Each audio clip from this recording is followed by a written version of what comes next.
Umuman biz Kompozitor Türkmenistanyň Aýdym-Saz Eserlerini kän dörediýäse.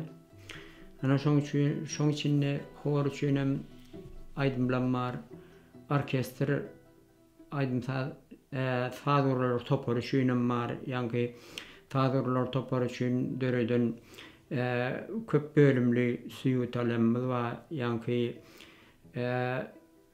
dürli temadaky ýazylan eserler bar. Onuň ýekelik aýdymlanmar, onun dürli sazgurlar üçin, akordeon üçin, gazaw üçin, fortepiano bilen gazaw üçin, fortepiano sazlanmar. Fortepiano sazlamdan anny ýörüýte Döreden sazlamdan okuw gollanma çykarly 1993-nji ýylda Aşgabatyň Mahmel Neşriýatynda döwletimiziň hemme vilayetlerindäki paýtagtymyzdaky okuw sazçylyk, okuw jaýlaryna, ýani ýazan sazlamdan düzülen okuw gollanmadan peýdalanýarlar. Şondan çalýarlar.